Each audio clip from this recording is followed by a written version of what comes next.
नमस्ते, जय हिंद, वंदे मातरम। आप सभी का स्वागत है हमारे यूट्यूब चैनल पर। हम पढ़ रहे थे राजस्थान का भूगोल। राजस्थान के भूगोल पर रिवीजन चल रहा था। आज हम पढ़ेंगे राजस्थान की प्रमुख नदियाँ। सबसे बड़ा टॉपिक है, लेकिन इसको नक्शे के द्वारा समझेंगे बहुत ही आसान तरीके से आपको।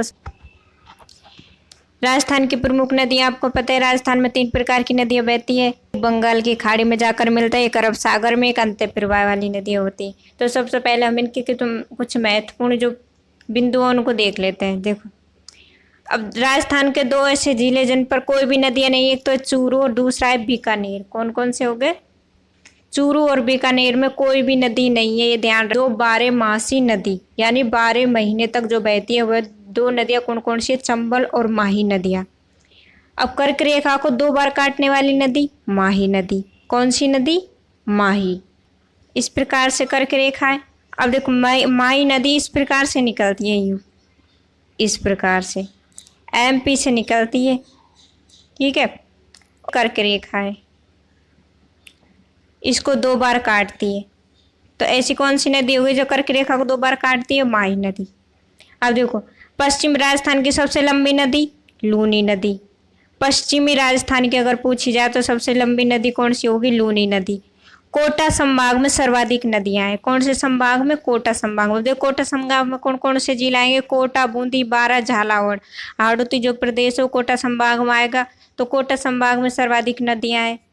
अब राजस्थान की अधिकांश नदियां अरावली पर्वतमाला से निकलती है। कहाँ से निकलती है? अरावली पर्वतमाला से, क्योंकि अरावली पर्वत कौन सा ऊंचा क्षेत्र है, वहां से बरसात होगी तो वहां से नदियां निकलेंगी। अब राजस्थान के अपवाह प्रणाली को 3 भागों में बांटा गया। आप सभी को पता, बंगाल की खाड़ी से अरब सागर में गिरने वाली नदी है और अंतः जल प्रवाह नदी है। अरब सागर में 70% जल ले जाती है, बंगाल की खाड़ी में 60%, अंतः स्थलीय प्रवाह में 23% हो गई। अब देखो, लूनी अरब सागर में गिरने वाली मुख्य नदी कौन कौन सी है? लूनी नदी, माही नदी, साबरमती नदी। ये 3 तो हो गई अरब सागर की। बंगाल की खाड़ी में चंबल नदी, बनास नदी, बाणगंगा नदी, पार्वती नदी और काली सिंध नदी। ये हो गई बंगाल की खाड़ी की नदी। अब अंतःस्थलीय प्रवाह नदी। अंतःस्थलीय प्रवाह नदी में मुख्य नदी है कांतली, साबी, कांकनी और घग्गर। ये नदी हो गई अंतः प्रवाह जल वाली नदियाँ।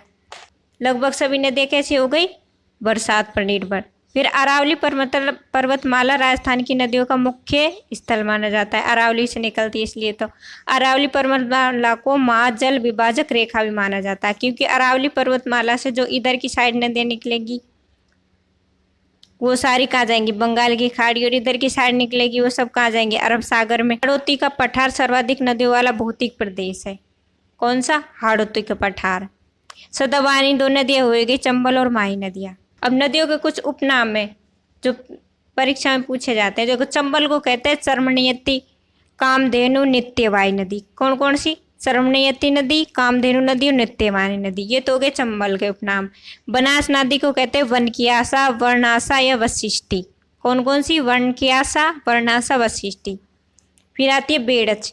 बेड़च को आयड़ नदी भी बोलते हैं। कौन सी नदी? आयड़ नदी। घग्गर, घग्गर बोलते हैं मृत नदी, नट नदी, हकरा, सरस्वती, दृष्टति।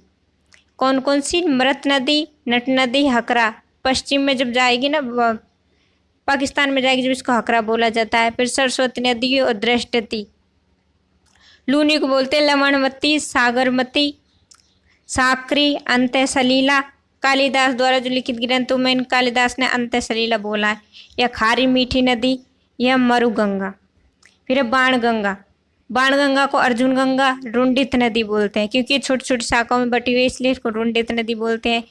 और बाणगंगा को कौन सी बोला जाता है? दूसरे अर्जुन गंगा। माई नदी, माई नदी को बोलते हैं काठल की गंगा, दक्षिण राजस्थान की जीवन रेखा। कांकनी, मसूरदी नदी। पार्वती नदी, हलाली नदी बोलते हैं इसको। अब देखो, राजस्थान की प्रमुख नदियाँ कौन सी कहाँ से निकलती है, एक बार तो वैसे समझ लेते हैं, है ना। उसके बाद हम दोबारा से नक्शे में समझेंगे। तो सबसे पहले सबसे ज़्यादा लंबी जो निकलती है यहाँ से जाती है वह है कौन सी? चंबल नदी। कौन सी? चंबल नदी। ये एमपी से निकलती है, इस तरह से राजस्थान में चित्तौड़गढ़ से प्रवेश करती है। इस तरह से ये जाती हुई यहाँ से किस में जाकर मिल जाती है? यमुना नदी में। अब देखो, यमुना नदी है वो किस में मिलती है? गंगा नदी में। तो गंगा की सहायक तो यमुना, यमुना की सहायक कौन सी होगी? चंबल नदी। और चंबल की देखो उसके बाद राजस्थान की सबसे लंबी नदी कौन सी है? बनास नदी। वो भी किस में आकर मिलती है? चंबल नदी में। अब देखो चंबल, चंबल की सहायक कौन सी होगी? काली सिंध। काली सिंध यहाँ से इस प्रकार से जाएगी। काली सिंध में आकर मिलती है आहू नदी, तो आहू नदी और इधर की साइड से मिलती है परवन नदी। काली सिंध की दो सहायक नदी कौन सी होगी? आहू और परवन। और काली सिंध किसकी हो गई? चंबल की। उसके बाद आकर मिलती है इसमें पार्वती नदी। इस तरह से ऐसे जाएगी, ये पार्वती नदी मिल गई इसमें।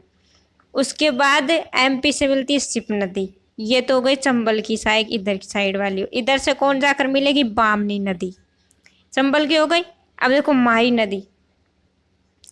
माही नदी एमपी से निकलती है, इस प्रकार से कर्क रेखा को दो बार काटती हुई वापिस से खंबात की खाड़ी में आकर गिर जाती है।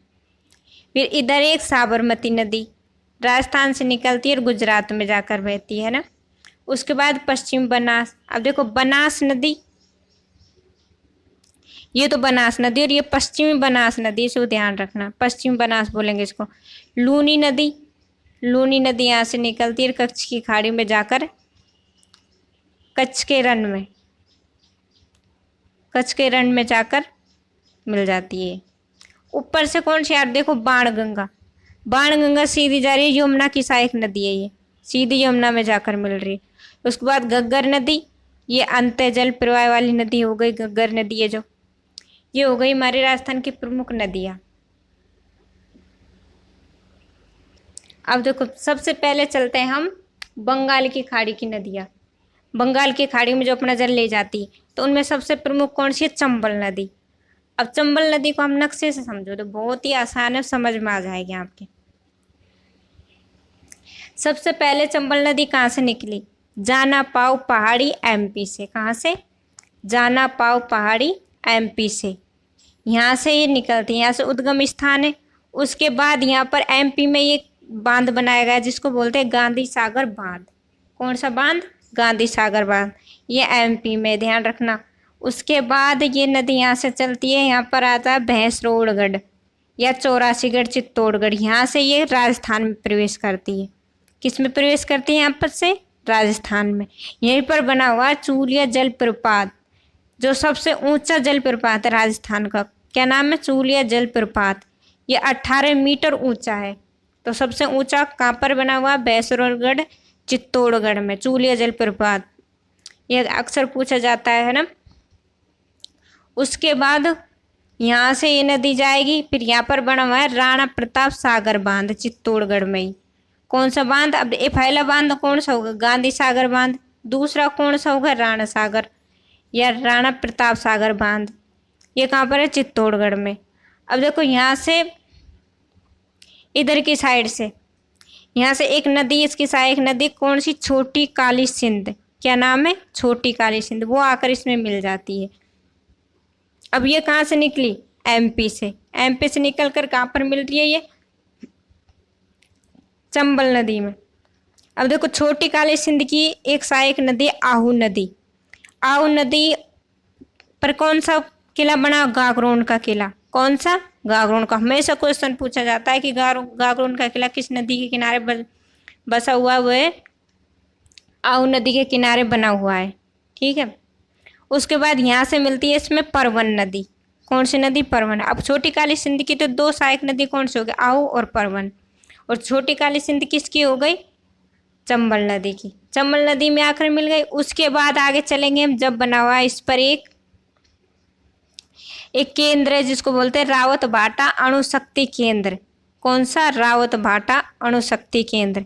ये भी कहाँ पर बना हुआ है? चंबल नदी के किनारे। उसके बाद ऊपर जाएंगे, फिर बना हुआ है पर जवाहर सागर बांध। कौन सा बांध? जवाहर सागर बांध। तीन हो गए, गांधी सागर बांध, राणा प्रताप सागर बांध, फिर जवाहर सागर बांध। जवाहर सागर बांध कहाँ पर बना हुआ है? कोटा में। अब ये तो राणा प्रताप सागर बांध पर चित्तौड़गढ़ में, जवाहर सागर बांध कोटा में। अब यहाँ से देखो एक नदी और आकर मिलती है इसमें, जिसको बोलते हैं मेज नदी। कौन सी नदी? मेज। ये निकलती है मांडलगढ़ भीलवाड़ा से। कहाँ से? मांडलगढ़ भीलवाड़ा से। उसके बाद ऊपर चलेंगे, फिर है कोटा बैराज। चौथा कौन सा होगा इस पर? कोटा बैराज। ये भी कोटा में। अब यहाँ पर देखो हैंगिंग ब्रिज बना हुआ है जिसको लटकता पुल बोलते हैं ना, वो भी कहाँ पर? कोटा में। कौन सी नदी के किनारे? चंबल नदी के किनारे। तो यहाँ तक हो गई है। उसके बाद आगे चलिए नदी, फिर इसमें एक आकर और मिलती है पार्वती नदी। कौन सी? पार्वती नदी, जो कहाँ से निकलती है? सिरोही क्षेत्र एमपी से। कौन सी? सिरोही क्षेत्र एमपी से निकलती है। उसके बाद ये पाली गांव सवाई माधोपुर और कोटा की जो सीमा है ना, वहाँ पर एक गांव है पाली गांव। देखो पाली जिला नहीं है ये, इसलिए पूछा जाता है, कंफ्यूजन वाला है इसलिए। तो ये क्या है? पाली गांव है, जहाँ पर जाकर ये किस में मिल जाती है? चंबल नदी में जाकर मिल जाती है। ठीक है, उसके बाद ये नदी बहती है, उसके बाद इसमें आकर मिलती है इधर से शिप नदी, एमपी से निकलती है शिप नदी और फिर इसमें आकर मिल जाती है। और इधर से आकर मिलती है इसमें बनास नदी। बनास नदी कहाँ से निकल रही है? खमनोर की पहाड़ियाँ राजसमंद से, यहाँ से निकलती है ये बनास नदी और इसमें आकर मिल जाती है। अब देखो यहाँ पर आकर ये क्या बना रहे हैं? त्रिवेणी संगम बना रही है ना तीनों मिलके। तो एक त्रिवेणी संगम हो गया, इसको बोलते हैं रामेश्वर घाट, जो कहाँ पर? सवाई माधोपुर में आकर मिला बनाती है ये। तो ये कौन सा हो गए? रामेश्वर घाट, त्रिवेणी संगम हो गया, है ना। उसके बाद ये बहती है नदी, इस तरह से बहती है, ये जाती है एमपी में। एमपी में जाकर ये यमुना में मिल जाती है इटावा के पास। कहाँ पर? इटावा के पास यमुना में मिल जाती है एमपी में। ठीक है,